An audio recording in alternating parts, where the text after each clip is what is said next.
Welcome to Pullback, the podcast that digs into the ethics behind everyday choices. We are a proud member of the Harbinger Media Network, and you can check out our partner shows at harbingermedianetwork.com. I'm Kyla Hewson. I'm here with Kristen Pugh. Hello.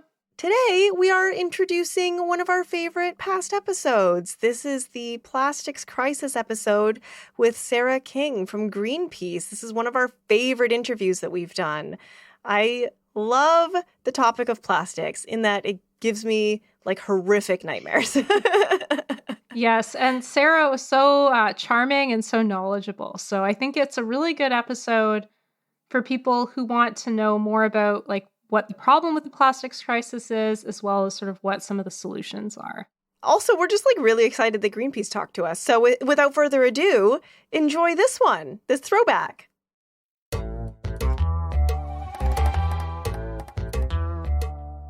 So, Sarah, I'm curious to know sort of how you first became sort of aware of the problem with plastics and how you first sort of got involved with the fight against it. Sure. So I actually started as an intern with Greenpeace in our U.S. Washington, D.C. office. Even though I grew up in Canada at the time, I was looking for an internship at an environmental organization, and the ones in Canada weren't offering opportunities at that point. So I applied to our US office. And that was back in 2006, I think. So when I came on board there, I was on the oceans team, and I was kind of responsible for supporting the US based oceans team in whatever campaigns they were working on. And one of them was the Defending Our Oceans ship tour. And it was basically a ship tour where one of our ships was doing a tour in different areas, highlighting different threats to the oceans. And one of them was actually a visit to the Great Pacific Garbage Patch. Interesting. Yeah. And that was kind of, I would say, the first time that I really became more aware of the extent of the problem. I'd heard about it before that, but it was sort of my first introduction to really the extent of the issue and some of the major drivers of plastic pollution and the plastic waste crisis. Wondering if you could, just for listeners that might have heard about Greenpeace before but may not know much about the organization, can you tell us a little bit more about what Greenpeace does? Sure. So Greenpeace is a global campaigning organization. So we work to expose essentially the major environmental threats to biodiversity and to different communities around the world, hold those that are responsible for those threats accountable, and push for solutions, green and just solutions to these problems, and ultimately work towards a more green and peaceful future in all of those meanings. So no small task. But yeah, we really, Sure. I would say we're most known for our nonviolent direct action approach, and really working to push for the needed change that we need across our broken economic system. And I hope I'm remembering this correctly, but I think Greenpeace was started in Canada, wasn't it? It was, yeah. Greenpeace was founded in 1971 in Vancouver, British Columbia, where I didn't know based. that. Yeah. But now it's sort of all over the world. That's so great. Yeah. I'm part of the Greenpeace UK's like mailing list. So every time they climb on top of a freighter or something, I get CC'd in those. Oh, nice. Well, you should join the Canada. I should. Yeah. And then you'll know what's happening here. Yeah, I definitely. I don't know why I'm on the UK one, but not this one. That's silly me. Well, Kyla did just move back to Canada. Oh, yeah, right. Yeah, I was going to say you probably signed a GP UK petition or something. And I sure did.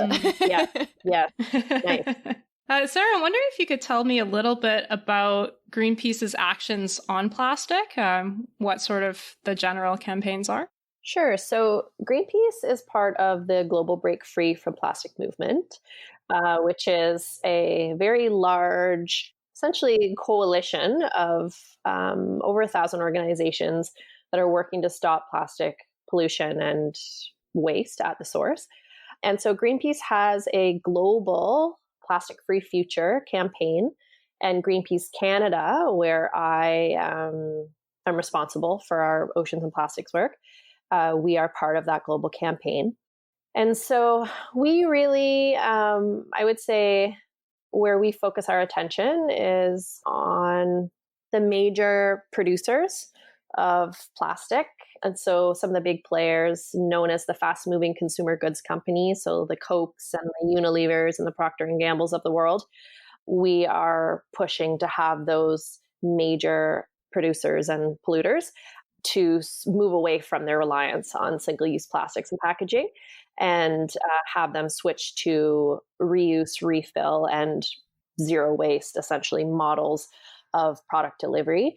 And then we're also, taking a look at the overall supply chain, whether it's the food system or other goods, a big place where the consumer interacts with a lot of single-use plastics and packaging is also at the retail level. So with supermarkets, so we're also trying to put pressure on those major distributors and also producers of plastic packaging to reduce their plastic footprint and also move to these same models, reuse models, refill models.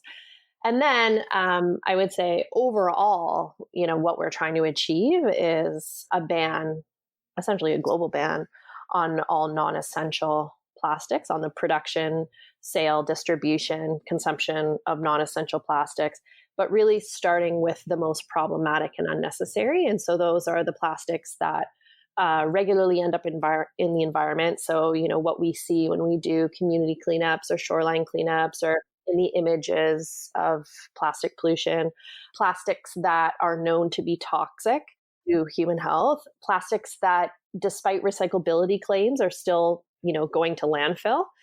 So there are a lot of different types of plastics that they say are recyclable, but really the reality is that very little, less than 9% of plastic waste is being recycled.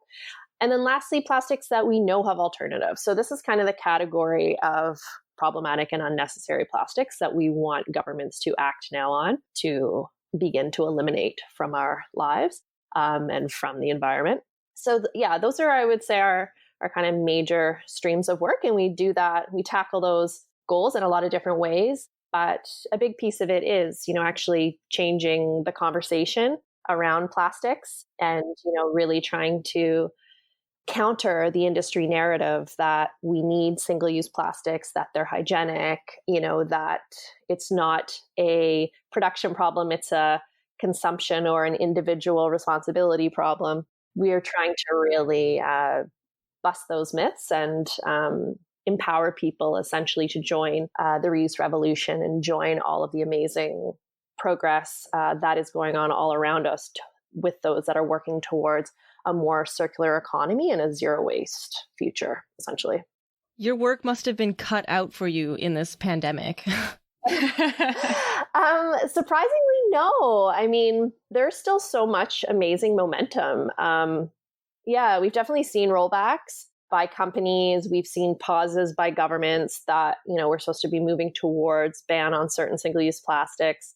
But there still is a ton of momentum. There's still, a lot of businesses that are operating with their reuse or refill models that haven't, relied back on single-use plastics.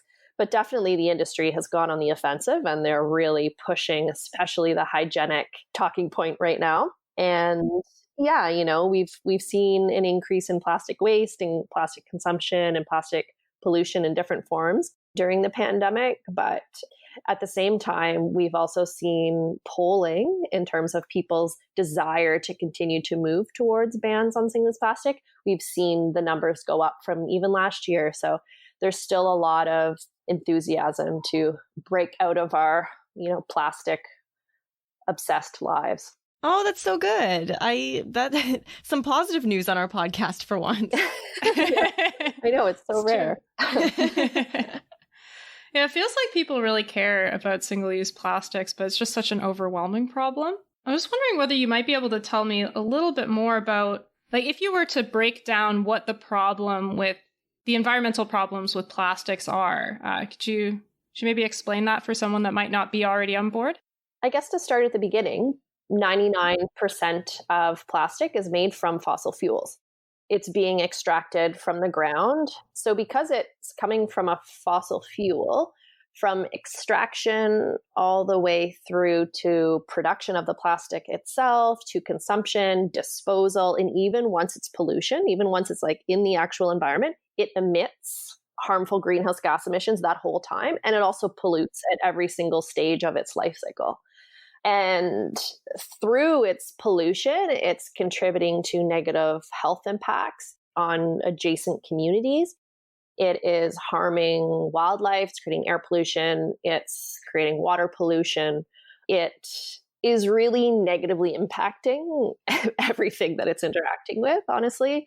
So I think most people listening would be most familiar with the impacts on the marine environment in our oceans and on ocean wildlife. You know, probably many of us have seen the images of a whale with plastic in its stomach that's washed up on shore, or you know, the seabirds that have ingested bottle caps, and the sea turtle with the straw in his nose.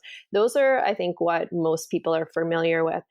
But what people are less familiar with are the beginning of the plastic story, like the extraction of fossil fuels, the production, the petrochemical production, the pollution associated with that, and how often these developments are in lower income, marginalized communities, and they are disproportionately negatively impacted by the production of the components that go into that same chip bag that you're purchasing at the store. And so plastic is an interesting issue because it really does touch on so many of the different environmental and social justice crises that we are facing today. Biodiversity crisis, oceans crisis, climate crisis, environmental racism. It really touches on all of these different issues. And it's interesting because it is also something that is in our daily lives, you know, and I think most people, once they start to learn about plastic waste and plastic pollution, and kind of look around, you know, and they're usually in their kitchen mostly, they're like, wow, actually, it's everywhere. And so much of it really is unnecessary. And I think it's a really interesting way, too, for people to enter into the conversation about the climate crisis as well. It's a good entry point when people start to make that connection to that, you know, plastic pollution is essentially another form of a sort of a solid oil spill. From the pollution that we see in images to the less visible forms, and increasingly the studies that are coming out that microplastics, so I guess just to take a step back, plastic doesn't really biodegrade in the sense that we would think. It breaks down over time, and it breaks down into tiny, tiny pieces known as microplastics or nanoplastics. And those little plastics are more easily spread through the environment. And so we see it spreading into food chains, into our drinking water, into the air we breathe. And that's another way that pollution from plastic is actually spreading and impacting kind of every corner of our planet. But also, again, you know, it's coming back on us and infiltrating our lives in that way as well. Yeah, microplastics are in our water and we're breathing it. Think about that, gives you anxiety. I like that description of a solid oil spill. It's something I hadn't really considered before, but it really encapsulates it really gets the idea across that plastic is really bad for us. Yeah, I'm curious about, is there something that sticks out in your mind as like the most egregious, unnecessary use of plastic that you've seen recently? Oh, geez, where to start? Where to start? I mean, I feel like every time I go into a quote unquote normal grocery store, not that it is normal, but what we deem as a normal grocery store, as opposed to those that are working to reduce packaging, for example. Yeah, it's the produce, I think. Mm-hmm. Yeah. Sitting on like a styrofoam tray, then covered in plastic. I mean, there are a lot of different examples of it. Often the produce like has its own protective skin. It's just so interesting to me that as a society, you know, not across all cultures, but many have, you know, relate something wrapped in plastic as more sanitary as something that isn't. Yeah, so I think I find some of that stuff really egregious. Like just it has its own packaging, you know? Bananas, I think, are a good example of that. For sure. When bananas come wrapped in plastic, that's the most face palm of them all, I feel like. Yeah, I think so too. Yeah. I once saw a set of avocados that were wrapped. They were on a styrofoam tray and then wrapped in plastic. Yeah, I see that all the why? time. Yeah, they're trying to sell them as a group of 3, and it's like, hey, they're ripe. I'm like, I can pick up a ripe avocado on my own, thank you. totally. Yeah. Yeah. But also, like, you know, you go into a coffee shop, not only is it a single use cup, but then it's like double cupped. And then there's also like a sleeve on it, like a paper sleeve. And then it's just like all, you know, the little plastic stir stick, and then the little cup, like the lid, and then, you know, and the list goes on. It's like all just for one beverage that's probably going to be consumed in like less than 10 minutes. And all of that pointless packaging goes into that one beverage. I also find that totally mind-boggling. Greenpeace have you guys been engaging with some of the major coffee chains? I'm curious to know how that's going, if so. We have been. And I would say that the conversations are mixed. There's definitely, I would say, finally a recognition of a problem. So that's, you know, the first step. Sort of the more public recognition of the problem, because, you know, let's be honest, these companies have known for a long time that they generate a lot of waste. I think it's only, you know, though in recent years that images of their products in the actual environment and their contribution to the plastic pollution crisis and the waste crisis has really been brought to light. And so I think they realize that it is a PR nightmare. You know, but at the same time, we haven't seen the leadership that we hoped we would see. You know, it seems pretty obvious that these companies, since they're, you know, when it comes to a company like Tim Hortons or Starbucks, there's literally, you know, a restaurant almost in every neighborhood, or at least in every community, especially when it comes to Tim Hortons. You would think that they would innovate in a way that creates a model of reusables that works for the customers and for the planet, because they're well set up for that. You know, you can get a coffee in Saskatchewan, and if you're doing a road trip, you can drop it at a Tim Hortons, you know, on your way into Vancouver. If you were to do sort of like a deposit return scheme that we've seen at a smaller scale in a bunch of different cities around the world. But yeah, you know, it's, as I say, it's been really disappointing to see that there's been so much focus by these companies on continuing their disposal-centric model. So, we'll make our cups allegedly recyclable, or we'll try to make them from a compostable material.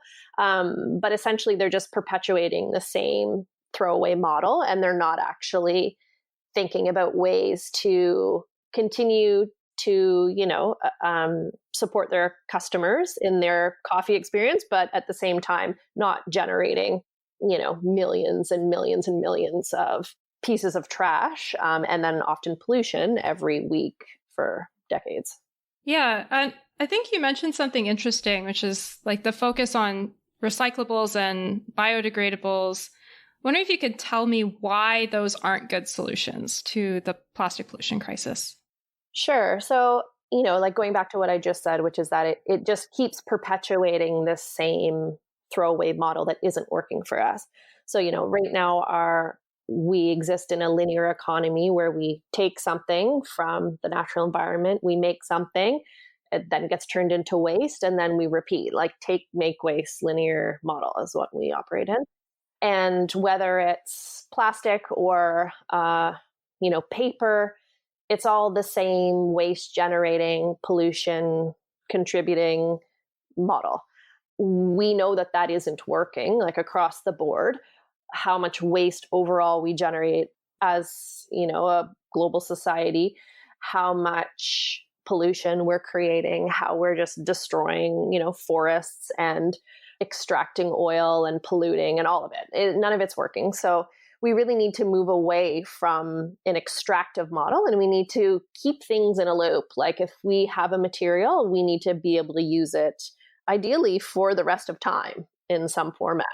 And so when we've seen a lot of companies and even governments really, try to point to other disposable alternatives as a solution. But when it comes to paper, questions like, is it contributing to deforestation? Like, what is the source of that paper? A lot of bioplastic still has petroleum in it, or it's made from another material, often corn. Is it coming from a harmful industrial agriculture operation? These are all questions that often aren't asked. And so, that product, that alternative could be creating just another environmental problem. But then when you look at, okay, cool, you allegedly have created not cool, but that's what the companies are saying. Cool, look at us, we have a compostable cup. It's like, okay, so where's that going? And the reality is that a lot of the municipal composting facilities can't take bioplastics or a lot of different types of allegedly compostable packaging. It's actually, those products are going to landfill anyway. So it's not having a better outcome. And also there's a lot of confusion, understandably, by customers, by the public, of what do I do with this compostable thing? Is it compostable in my own composter? Is it compostable at the city? Can I recycle it too, even if it's compostable? Will it be recycled? There's so much confusion that basically we're just creating a different type of waste at this point, and often pollution. We did a beach cleanup and brand audit last year. Was that where you sort of look for like what brands have trash on the beach, or? Yeah, totally. Yeah. So we essentially it's looking at the companies that are responsible for the branded pollution that you find. And we've created a top 5 polluters list in Canada, but we've also done it globally in collaboration with a bunch of other different organizations. But the thing that was interesting that we were really paying close attention to last year was that, we've seen companies like Coke that owns Dasani water bottles. You may have noticed on the Dasani water bottles, it's like, 30% or something plant-based. But that doesn't make a difference if it's in the environment. It's still, it's still polluting. It's still either being recycled or not. Like, it's not, it doesn't really do anything. And even when we would find, say, a paper straw or a allegedly compostable cup, they were still polluting. It still takes however long for those to break down in the environment. And a lot of them actually are only designed to break down in industrial composting facilities. They're not designed to break down in the actual natural environment. All of that to say that we really need to be moving away from disposables as a group. And single-use plastics are currently the most problematic of that group, but they're all problematic. And we really need to be looking for reusable or just no packaging at all, depending on what the good is. We need to be looking at those kinds of solutions and not just thinking we can swap out one disposable with another, and that there you go, you've ticked the box. I'm curious, from brand audits like this, what are some of the worst offenders when it comes to plastic pollution? So Nestle is always I guess I'll kind of mix the global results and the results in Canada. But Nestle is always, in the top of the list. Coca-Cola is always in the top of the list. In Canada, Tim Hortons is always top of the list. They were second in 2019 for the second year in a row. McDonald's comes up a lot, Starbucks, PepsiCo, and then we've seen Unilever and I believe Procter & Gamble. Those are other big players. It's kind of who you would expect when you think about walking through through your community and potentially seeing garbage cans on the streets overflowing. I mean, I can just walk up my street here and outside of a Tim Hortons or a Starbucks, I mean, the garbage cans are just overflowing. And bottle caps, you so often see Coca-Cola or Pepsi or Gatorade or whatever bottle caps in the environment. So it's kind of all the brands that you would think, because they're very present just in our, in our everyday lives. I'm curious about In terms of the shift away from single-use plastics, are there any initiatives that get you sort of excited, or any that you think are really interesting? Yeah, definitely.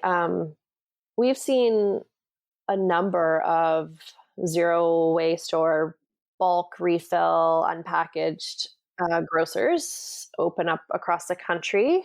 And I find those really exciting because they've gotten a lot of interest. There's really been, a hunger for people, no pun intended, for that kind of model. And they're doing really, really well. And they're always, in my experience and speaking with them or engaging with them, they're always trying to continue to improve and push the bar. It's not like they're all squeaky clean, the ideal model of circularity and zero waste, but that's also because they operate in a non-circular system. And it's been really interesting hearing about the challenges that they face in terms of sourcing product and, the different things that they've had to go through in order to try to offer legitimately zero waste or unpackaged goods, as opposed to just, having it be zero waste or unpackaged in the store itself for customers, which is two very different things. But those initiatives, offer hope because there's a lot that can be learned from them to scale up those kinds of models and have the larger grocery chains adopt certain elements of those models and employ them so that more people can have access to zero waste and unpackaged, more sustainable, more socially responsible options. Because that's the big issue now, is that it's really, you really have to go out of your way to truly dodge plastic in your daily life. A lot of people don't have the time or the means or the energy or the access. So we really need to look at models that are scalable and scalable quickly because this problem is getting worse every day.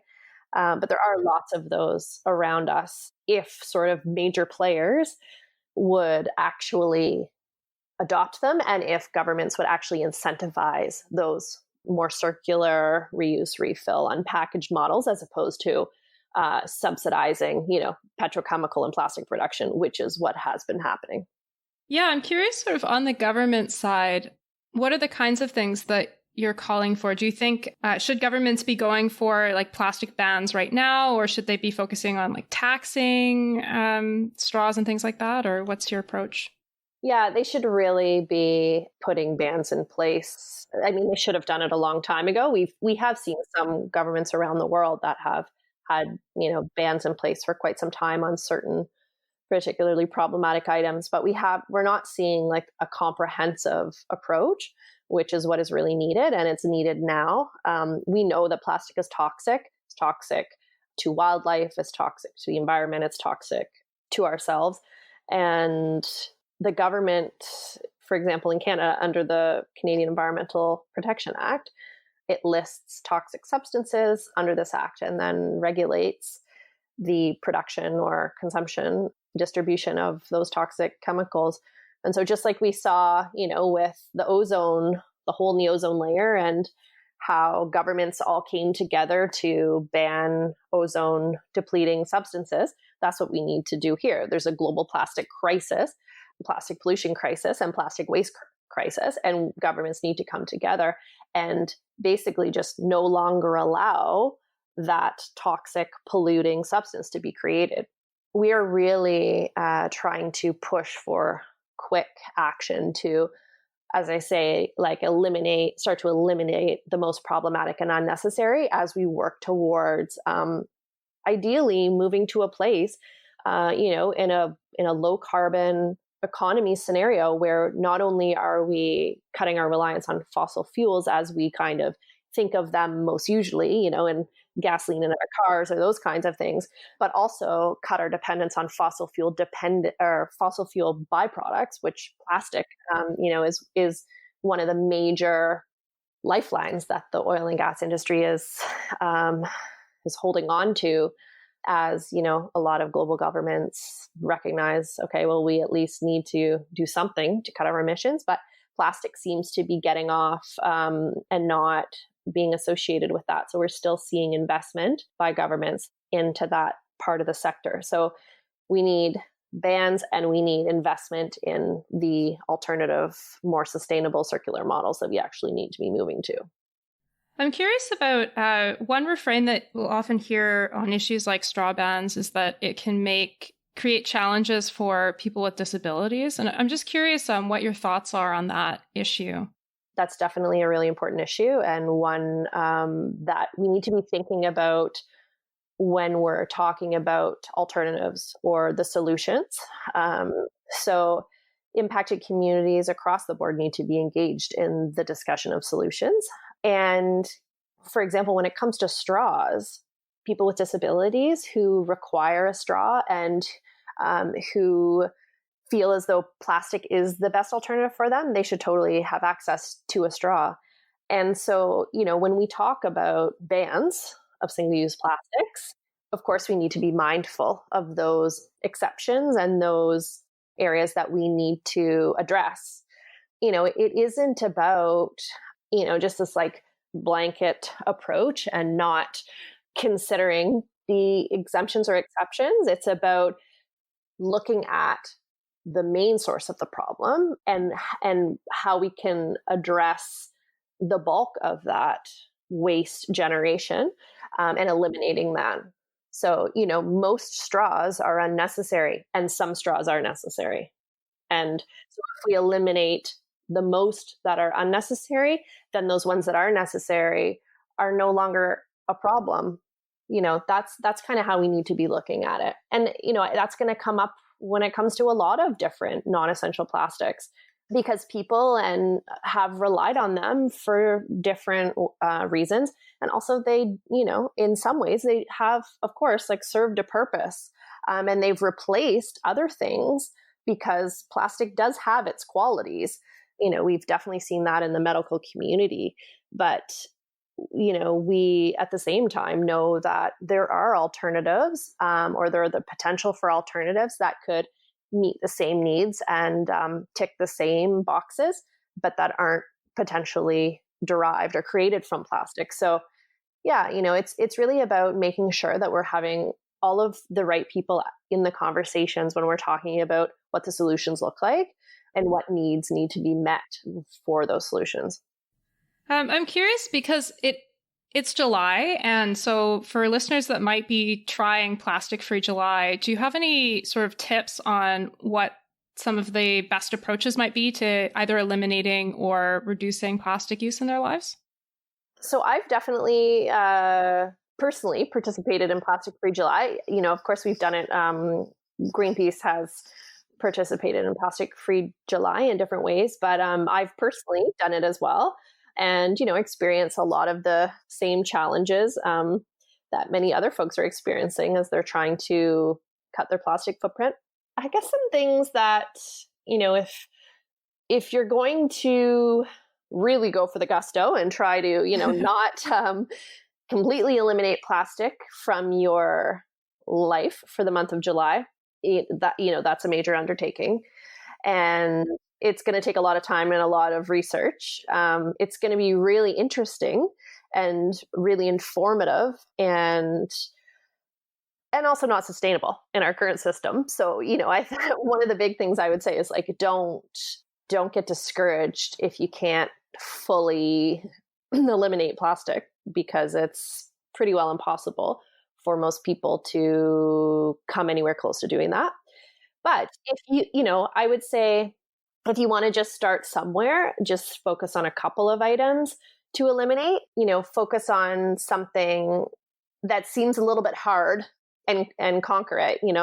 If takeout coffee is your favorite thing in the entire world and you just can't, for whatever reason, seem to remember your reusable cup or you don't have one, try to do that, I would say. And it's also the time of COVID right now.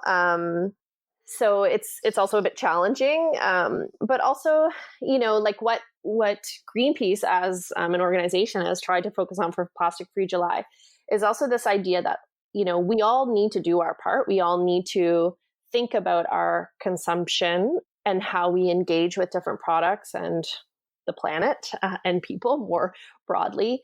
But at the same time, like as I've said several times, we operate in a broken system. And so there really is only so much that you can do as a person, or that, most people can do. And so the really most powerful thing that you can do during Plastic Free July is actually use your voice to tell your favorite restaurant, or to tell, that large supermarket chain, or to tell an elected official that you want something different, that you want a plastic-free option. Maybe even say to them, I really want to use a reusable coffee cup, but for whatever reason, me bringing my own cup isn't a reality for me, but I would love to be offered a reusable option. So, just engaging in a way that shows that there is support for something different. I think that's really the most powerful thing that people can do, other than obviously taking action. There are a bunch of different organizations that have a lot of calls to action that people can engage in, but either try to tackle something that helps you like really do research and change your behavior a bit that you think will last, or use your voice, I would say. And if people want to get sort of more involved in more political actions on plastic issues, what would your recommendations be there? We, right now, actually, because for those that aren't aware, the federal government had committed to moving towards a ban on single-use plastics in 2021. So what that ban would look like, we don't know yet. But because of COVID, they've delayed that. They've delayed the announcement on that. And while theoretically they're creating the regulations that will inform that ban, we sort of don't know what the timeline on that is anymore. But there is still, a need to be moving in that direction. And so if you go to Greenpeace, I think it's greenpeace.ca/plastic, you will find different petitions that you can sign. And also you can send a letter to the federal government, send an email, a letter in email format to the federal government, urging them to not only move towards a ban, but ensure that that ban is really comprehensive, so that it's, not just banning one or two items, but actually looking at the full group of problematic and unnecessary plastics and banning the major contributors to the waste and pollution crisis. But we also, globally, we do have a toolkit, and it offers a lot of different ways that you can get involved to help tackle plastic waste and pollution at the source. And part of that toolkit is basically how to engage elected officials, and how to push for bans in your own communities or province or territory or federally or whatever the case may be. So it does offer a how-to guide if that's something that's of interest. But there are a lot of different towns and cities across the country and provinces that now have the potential for bans and other measures to reduce plastic on the radar. And so, even just doing a search of where you live, and then looking to see if it's already a topic, and then doing a bit of research to see how you might put pressure, that would be a good way to start. Are there any places that have sort of already acted and are doing really well on plastic bans, or is it sort of a planning stage kind of thing? Well, it's interesting. Around the world, as I said before, there are a bunch of different jurisdictions that have different forms of bans in place, with varied success. Yeah, I guess the varied success is often related to how strong the industry is either lobbying against it or disregarding it. It sort of depends. But we've definitely seen, lots of examples of where bans of certain items have been put in place, and then we've seen either a mass reduction or elimination of that item from the waste streams, and a mass reduction in the environment. And actually, just recently, one good news story popped up in my newsfeed. Good news in 2020? What? I know, it's shocking. But on July 1st, it was an exact year since the Prince Edward Island plastic bag ban went into force. And so they've they kind of did like a reflection on the year. And what was really positive coming out of that was that they saw the total reduction of plastic bag waste from the waste stream. So it just was not part of the waste stream anymore. They saw that while even though businesses were allowed to offer a paper single-use bag alternative for a fee, most uptake was of reusable bags, not of the alternative disposable bag, which is a victory.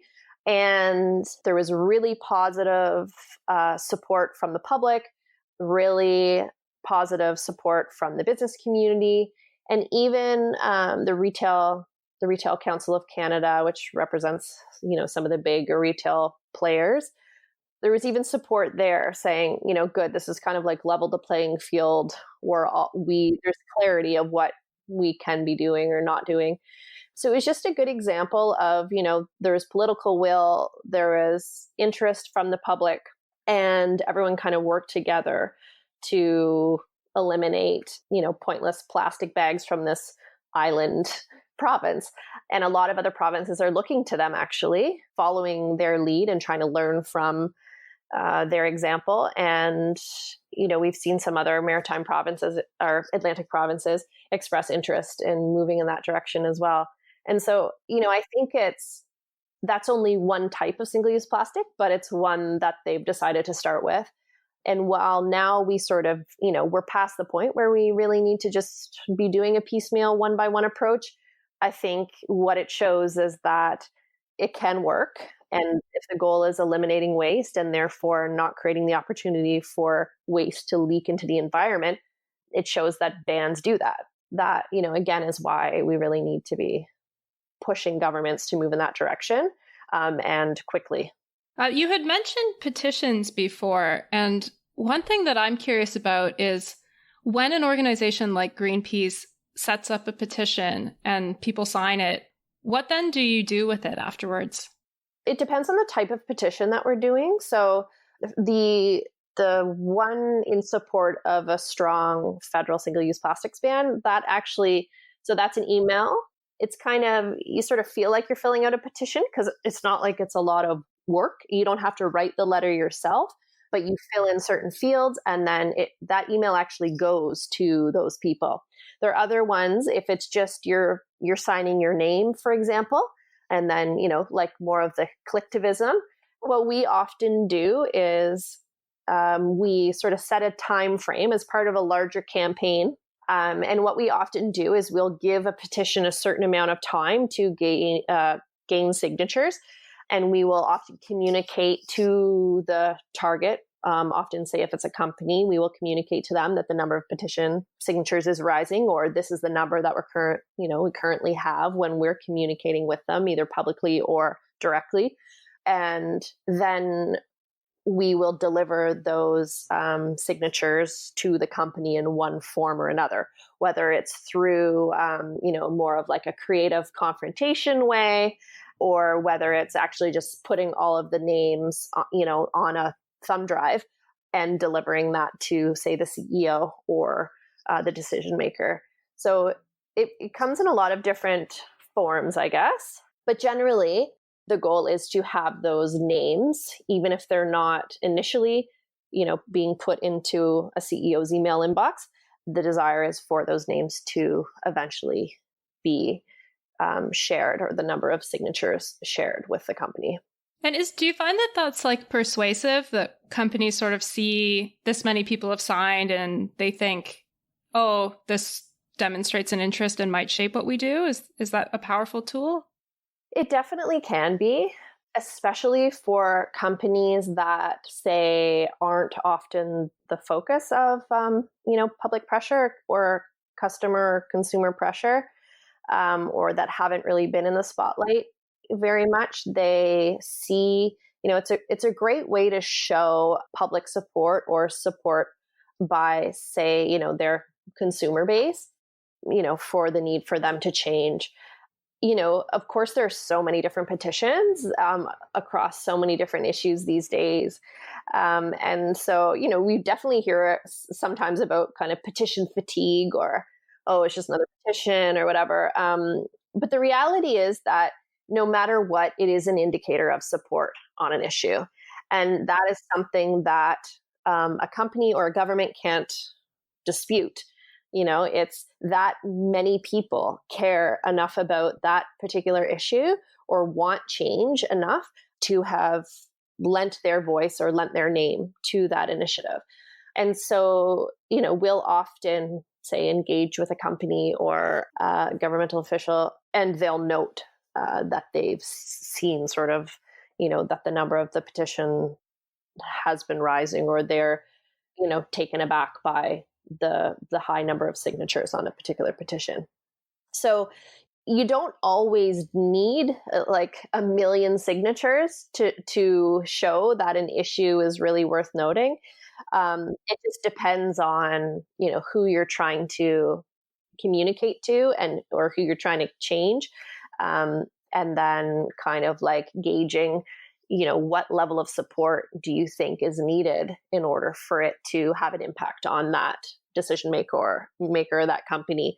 What's going to make them understand that this petition it's not only this number of people that care. This is just a representation of a growing movement of people that care. All right, I think that's all of the themes that I wanted to get through, but I always like to ask if there's anything that you either wish we'd asked or that you'd like to tell us. I think it's great that we touched on reusables or single use in the time of COVID and reusables. I think one thing to note is that recently Greenpeace and this organization called Upstream worked together to get over 125 physicians, scientists, and other public health officials or experts to sign on to a statement that essentially is meant to assure customers and also businesses that reusables, when basic hygiene protocols are employed, are totally safe to be using during COVID, and that plastic is not inherently more hygienic than a reusable alternative. And that's been something we've really been working to highlight. And I think it's been a big question by the public, especially during COVID. Should I really not be frequenting the places that, have reuse or refill models? And, I think that what's been really great about this sign-on statement is it shows that it really comes down to just proper health and safety protocols and sanitation processes. That's what it's really about. And that's, what it's always been about. That's where we need to focus. And it's not that plastic is the thing saving the day, or that plastic is the most hygienic option. So I think that's something that I think would be great to spread more widely.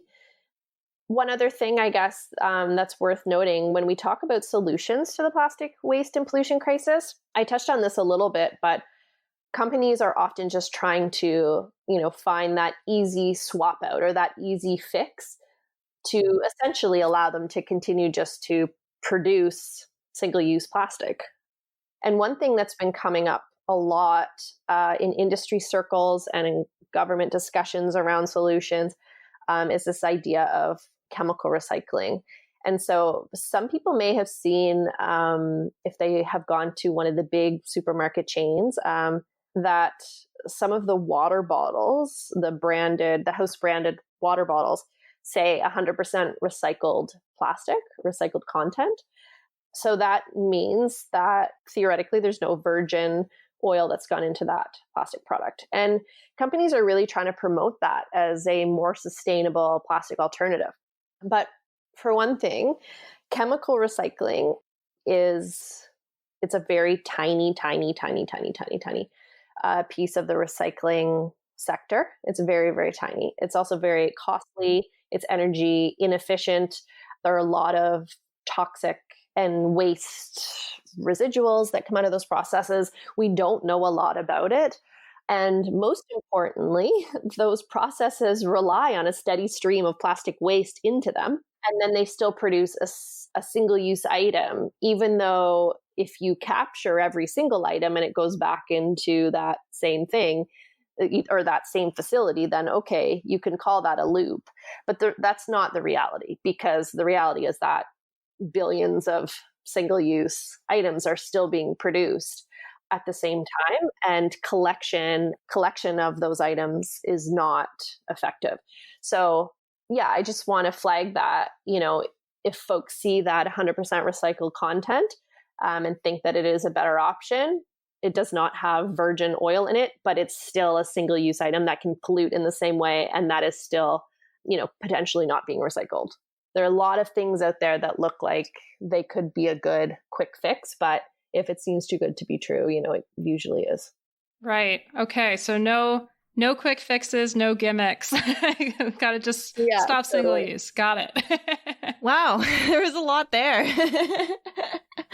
What is it, 14 years in the industry now? About that, yeah. Yeah, you can tell. It's nice to hear that you're not totally demoralized having worked. Not surprisingly, I know. Is there a call to action that you have for anybody for Plastic Free July or just in general? Definitely, if folks are keen to send an email to the federal government, that would be amazing. It takes like 2 seconds. Just go to greenpeace.ca/plastic, and you will find that take action box, and others if you want to as well. But I would say that's the single most important thing that folks can do right now, is support, us as a country moving in the right direction. Nice. Yeah, I'll put a link to that in the show notes as well, so people can find that super easy. That's a really good call to action. I like it. If people want to follow us on Twitter, we are at Pullback Podcast. We've been getting some shade from the palm oil industry, so if people want to from the plastics brigade want to shade us, we'll take that too. Thanks so much for joining us, Sarah. We really appreciated talking to you today. Thanks so much for having me. It's been great to connect.